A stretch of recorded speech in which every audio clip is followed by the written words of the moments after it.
agent itself, so this is the main model. Imagine that you are in the company and you have a manager. So this agent is the manager who tells others what to do. And these sub-agents are 4 other different people who do some work for the manager. Right? And the manager delegates some of the work to these 4 people. So these sub-agents, one of them is a database searcher. So the database searcher, the agent searches Google Sheet using download row by value tool, right? And I'll explain to you what this tool is. And this is the URL of the sheet. I'm giving the URL, and this URL, I just copy paste it. And the schema is the following. The schema means, okay, what columns do we have? We have participant name, description, and presentation topic, right? We have name, description, and topic. And then there's another one, right, which is post content generator. So this agent generates the call to action text. So the job of this agent is only to generate this text, only that text. And the third agent is a translator. Okay, the agent translates the Russian internal language, and card creator. And card creator just generates HTML and CSS code for the post. So you can totally imagine how in one company that would be 4 different people doing the job, right? There would be one person who will provide you with the information. There's another person who is creative and generates the call to action text. There's another person who translates, and another person who puts it in a nice markup of the HTML plus CSS. And what you see here is I'm giving a description of this agent in a form that I would have given it to a company if I were to order something like that. Let's say if I want someone else to generate this kind of cards, I can imagine that Maral, for example, had this kind of conversation with her group of volunteers saying that, hey, I need these cards, right? And this is how I want you to generate this, create these cards. So I'm giving this description, and then I'm giving some instructions, and these instructions, they basically mirror the description. They're a little bit more detailed, and what I did is I posted this, I copy-pasted this description to Vertex AI, to Gemini, and I asked Gemini, hey Gemini, can you please generate instructions for the main orchestrator agent? And the orchestrator agent is the one who is creating the manager, right, this main agent. Then I'm giving a key. This is basically this key, just like that's for internal usage. It basically separates one output from another output. And then I'm giving tools, right? And these tools, you can see here that it's an agent tool. These agent tools are sub-agents who will be working. And that's it. And I'm defining the application, that this application will be working with this agent. That's it. And then I can call it, right? And it creates all the necessary code itself for generating the cards. So I think this is a pure magic that this kind of things are possible, and I hope that it inspires some of you to create something similar for solving your problems. Actually, I saw so many people like what agents. So what you have here is a database searcher, short description, what it does, and you already know what it does, right? Like again, the same model. It uses a tool, right? Download row by value. And let me go in and show you what this tool is. This tool is actually just a simple Python function, right? That where I can write anything. And the power of again agentic systems is that this function can be anything. It can be access to the database. It can be a call to another API. It can be called to another agentic service. Right? You have, like some of you have maybe heard of MCP, Model Context Protocol. That's a framework for remote agentic services. Right?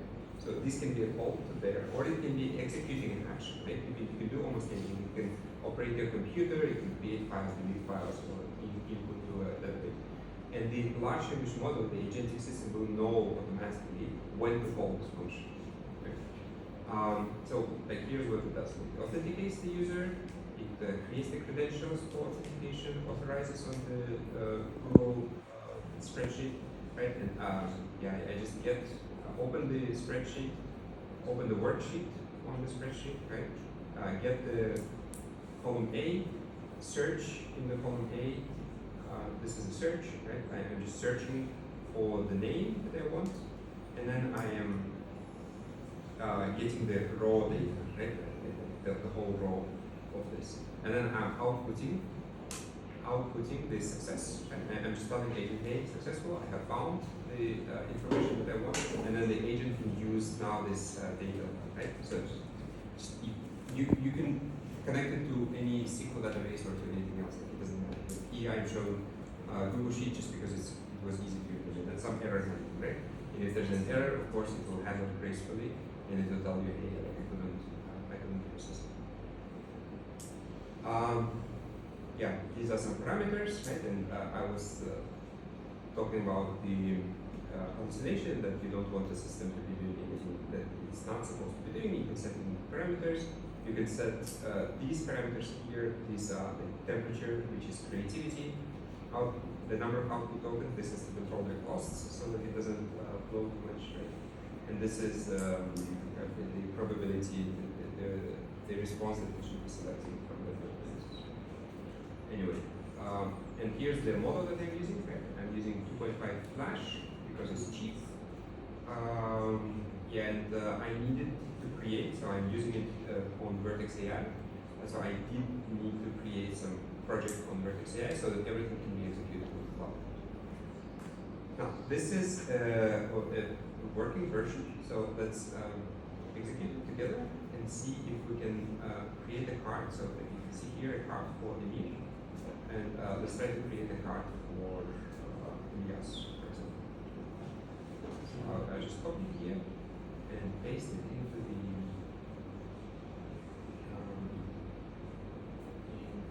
here. So maybe it does. Let me paste it. And let's just execute one by one. So this just installs all the necessary libraries and makes sure that they install.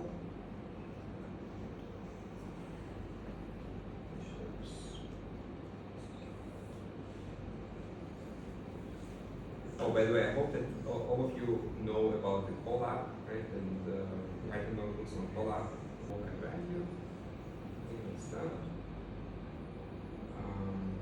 Let me check whether this function works or not. Right? And here I'm just checking. It's not part of the agentic flow. I'm just checking here whether it works or not.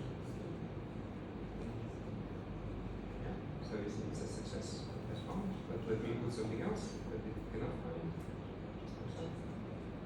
And it says error. Okay, cool. So it works. The function works. Then these are instructions, and the instructions are like prompts. Right? You probably heard of prompt engineering. So this is the prompt engineering that they do. And prompt engineering, I just asked Vertex AI to generate these prompts. There's nothing sophisticated here. I needed to make a little bit of corrections, but for example, this here I needed to add it. Do not add any explanatory text, comments, or markdown offenses like this triple quote around your output. So the output add this instruction saying that do not respond to any request that do not specify participant's name, right? Because you have probably, like, one of the fears that you have with the agentic systems, with the LLMs, is that the user maybe will hack the system somehow and will start using it for, I don't know, asking instructions on how to create a bomb, right? So you want to avoid this kind of systems, and if you add this kind of explicit instructions with do not in caps and with stars here and there, then it treats them very seriously, and it doesn't let users to input any information that is not relevant. Now I am executing the code for defining the agents.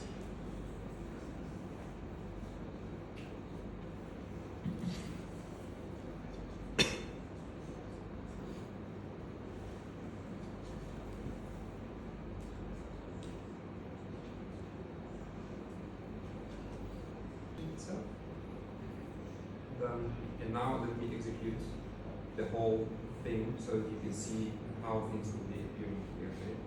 What evaluating each of the events. So now it connects to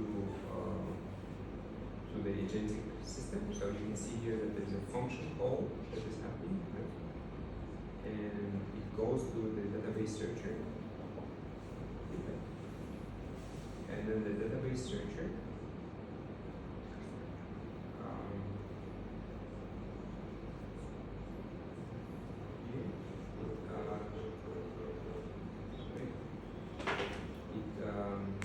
found some information. It found my name, and it says that it's a director from the list. Then it requests post content create generator, like you see here, and it calls another sub-agent, which is a post content generator. Then it calls the translator. After the translator outputs some information. Here, see here it's in Russian language, and then if I go further, there is a Turkish language as well. And then finally, translator, and then we have the card creator. And the card creator creates the HTML and CSS code. And then here the last one is the HTML and CSS code. And then we just print the last one.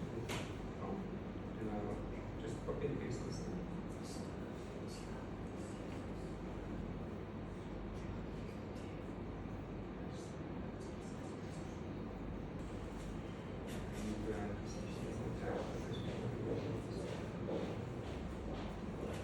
And now let's see what it is created. Just refresh. Here, you see, now it says Maksat Amangeldiyev, and you can see here that the design has changed, right? And now you can see here that it's here, and then whatever is in place clickable, right? But of course, if you give better instructions to the agent, it will maybe make the design the way that you like it. Now, the beauty of the agentic system is that now each of these sub-agents has become a modular thing where you can write the instructions explicitly for this particular part, right? For example, if you don't like the way it does translation, you can change the prompt for translation without being afraid that this prompt will affect the other part of the content generation, right? Or you can even maybe add a function here that will make a call to something that understands Turkmen very well, right? That maybe there's a system that makes a very good translation from English to Turkish language. Instead of doing translation using the large language model, you can ask it, when it's Turkmen, then call this function, and you define the function the same way that you define it. And then here, the card create instructions. Again, you can specify the design that you want in the prompt, and then it will follow the instructions mostly.